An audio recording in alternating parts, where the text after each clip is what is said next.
Anna Dickinson, Republican woman fighter. Nowadays, we need some women just like Anna to fight the nonsense, just like she did back in the day. Hello and welcome. So, today I'd like to talk about on this channel, I have several different pillars. So, one of them is my parody. I put out a video on Fridays in reference to parody, and we call it Parody Fridays. And I have another segment where I'd like to talk about history, learning about history, those who came before us, learning about American history, women's history, Black folks' history. And being that today is still February or still in Black History Month, I already made a couple of Black history videos. And so, but in today's video, we're going to look at a strong Republican woman from way back in the day. I think she was like early 1800s, maybe like 1850, somewhere there. So, we're going to talk about her today, and her name is Anna Dickinson. And Anna was an abolitionist. She was an orator, which means she spoke up. She was what they would call now public speaker. That's what she was. And she spoke up about slavery. She spoke up about politics. She was actually she was the first woman to actually give a speech in the House of Representatives in front of President Abraham Lincoln. And his wife was also there as well. So she was definitely a trailblazer, and she was a firecracker, a pistol. So we're going to get to know Anna a little bit, and we're going to go into the website of the Smithsonian, where they have all of this historic stuff just sitting there. So we're going to dive into that and get to know a true Republican fighter early on who was really fighting for freedom, liberty, and justice for all. So without further ado, Anna Dickinson.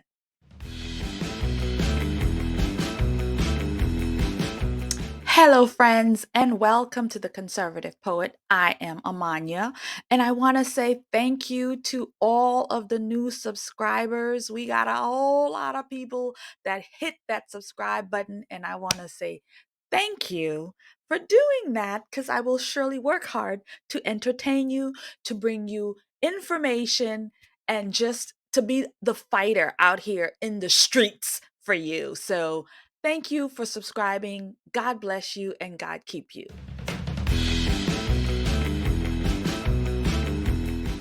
So, I am really excited to get to know Anna Dickinson even more. So, if you don't know, I am a very strong and very active Republican woman.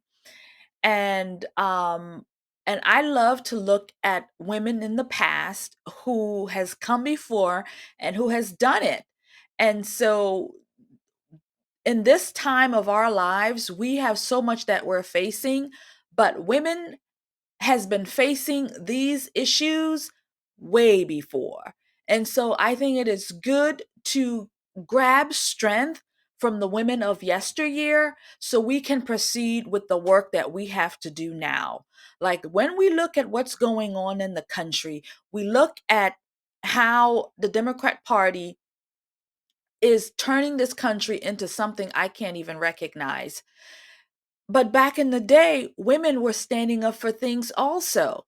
So we all have our time in history. And so it is really, really great and proper to look at those before us, see how they handle situations, grab some knowledge, grab some strategies, grab some information on these women, on these people in general, so we can arm ourselves with the fight that we are currently facing. And a lot of them face things that, we're not looking at right now, but we're looking at some things that nobody has looked at before. I mean, when we look at the way they're taking over the women's space with all of this, um, all of this nonsense, erasing women. I mean, we need feminists. We need strong, able, capable women, Republicans to stand up and say, this is wrong for children. This is wrong for minorities. This is wrong for Black folks. This is wrong for white folks. This is wrong for everybody. This is wrong for purple people, green people, yellow people. You know what I'm saying? It's wrong in general. And so I'm really excited to learn a little bit more about Miss Dickinson. And without further ado, we're going to get right into her story. Hello, fellow patriots. Thank you so much for your support. And again, you can do so by purchasing products from the Orlando Patriots, mugs, t-shirts, all of your patriotic gear. We are in an election year, so we need to show the world that we support our candidates, especially President Trump. So get some gear at theorlandopatriot.com and you'll get 30% off. Thank you for your support. It means the world to me. I'll see you there. And so, again, we are in the Smithsonian website. This is Historic Places, National Museum of American History. And so there is a lot of content in here. And so I'm really glad that I was able to find this so I can talk a little bit about women in our history. So we're going to meet Anna Dickinson. She's a trailblazer, orator, and political firebird. Look at her, you know?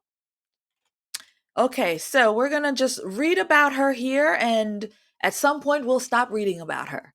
And so here we go. On Saturday evening in January 1864, abolitionist Anna Dickinson stood inside the Hall of Representatives looking out into the US House packed floor and overflowing galleries.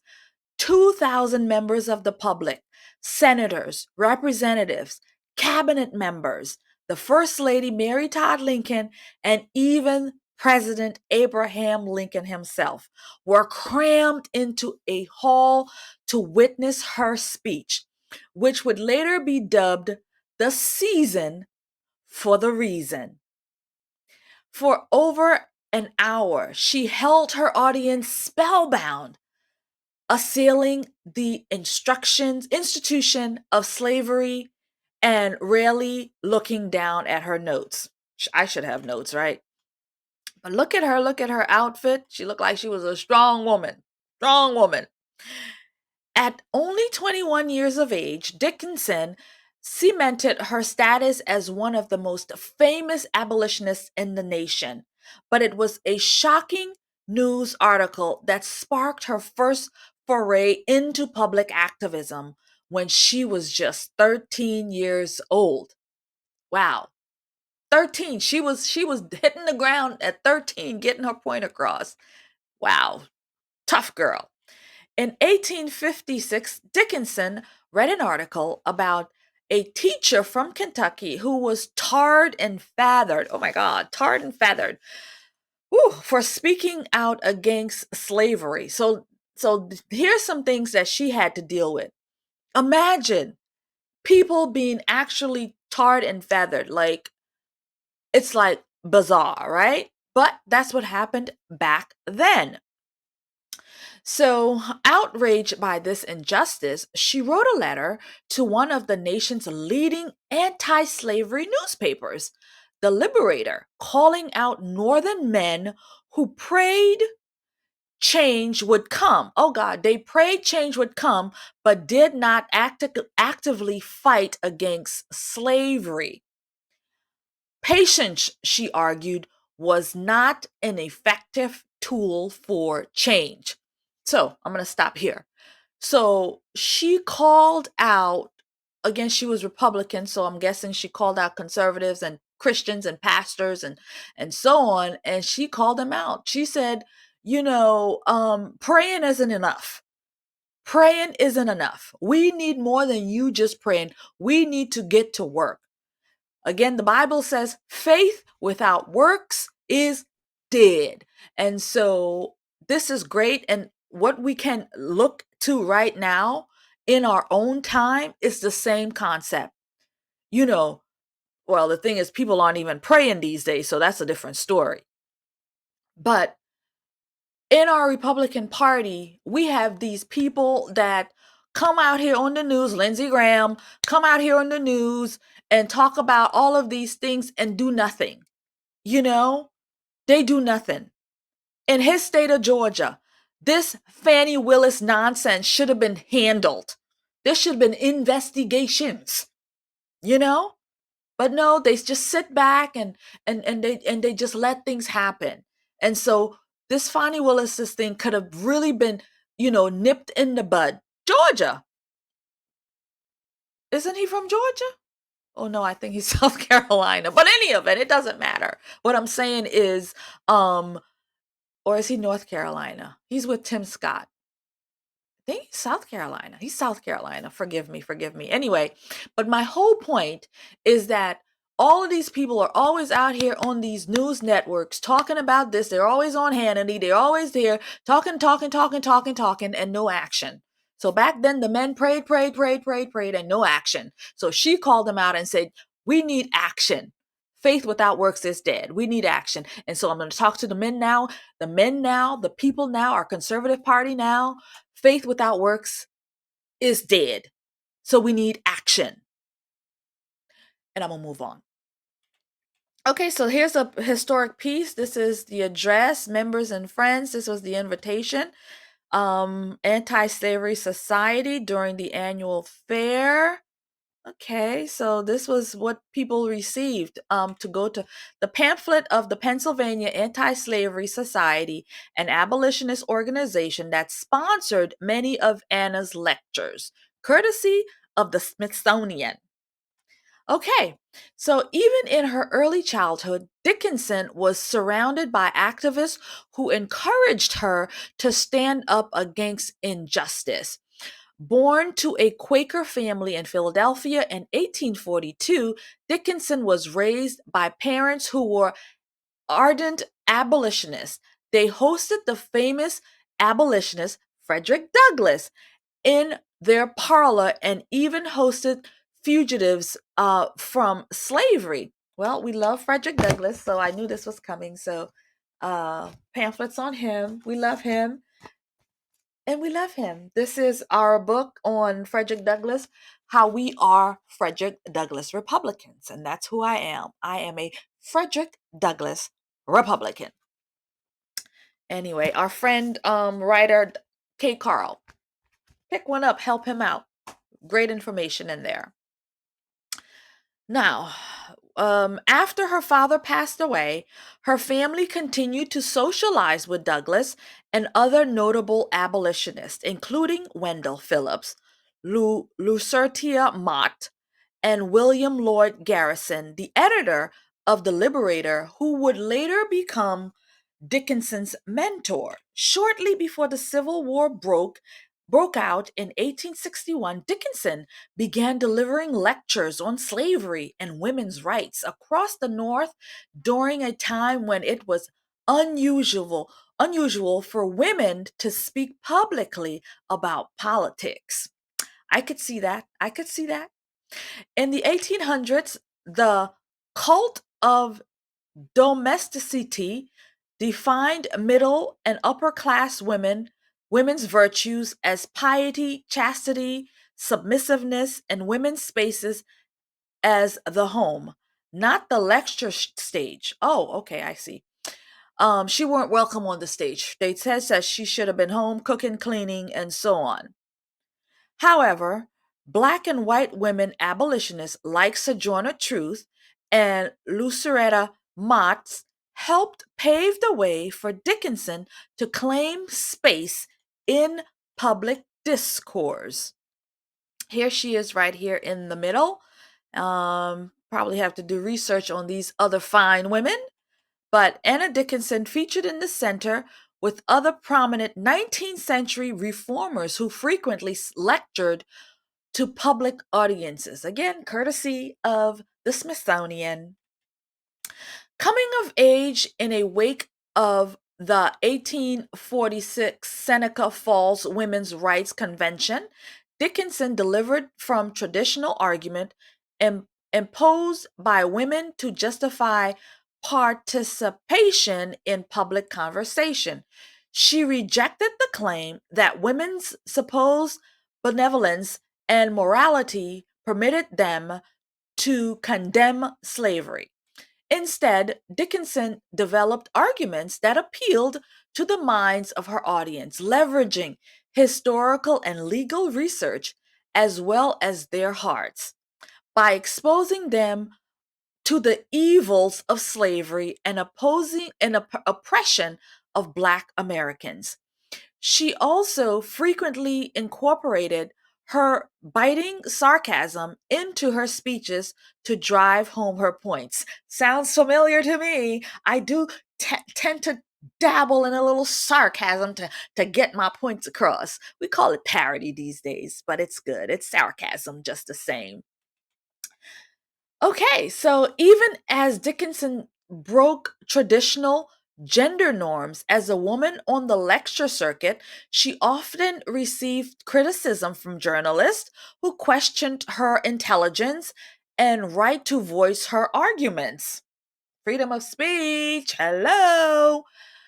Anyway, we were sorry to hear the lady damaging her cause by claiming intellectual equality with men, wrote a journalist from the Philadelphia Evening Bulletin who saw her speak. I wonder what that is. A man and a brother. Am I not a man and a brother? Am I not a man and a brother?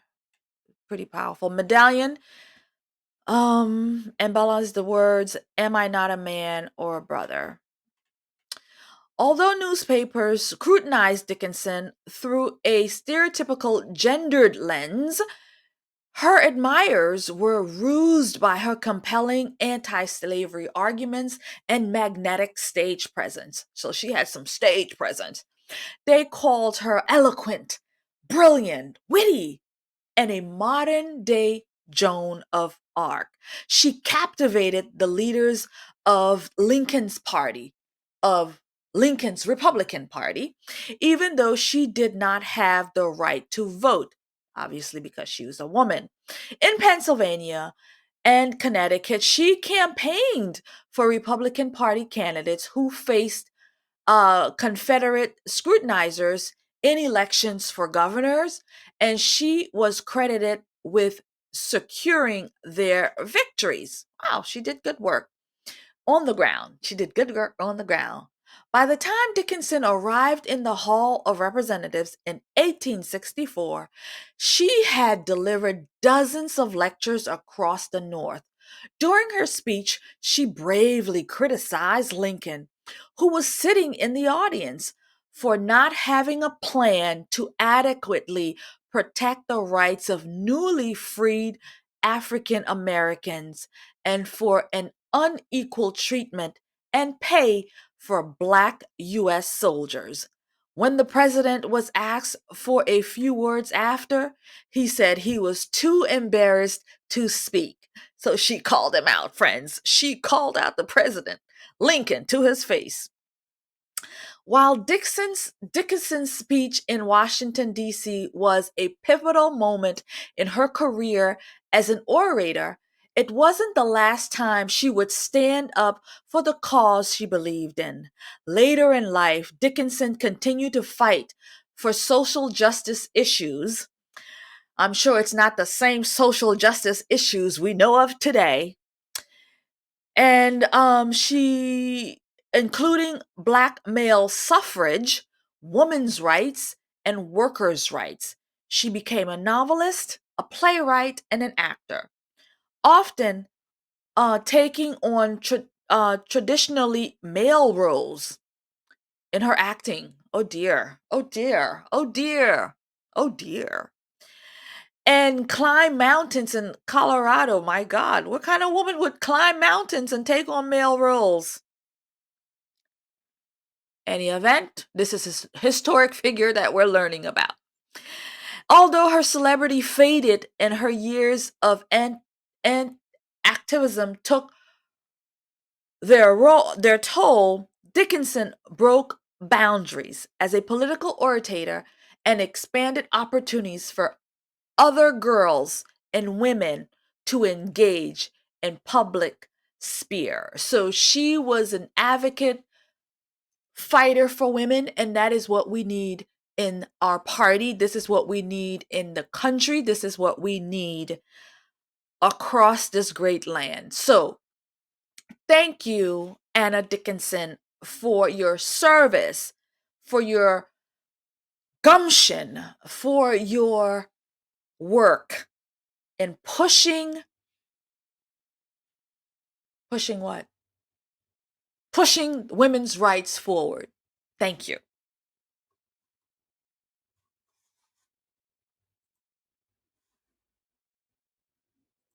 Seen that, heard that, good. So, friends, so you just learned a little bit about history. If you knew about Anna already, let me know in the comments if you knew her history already. This again was a new for me.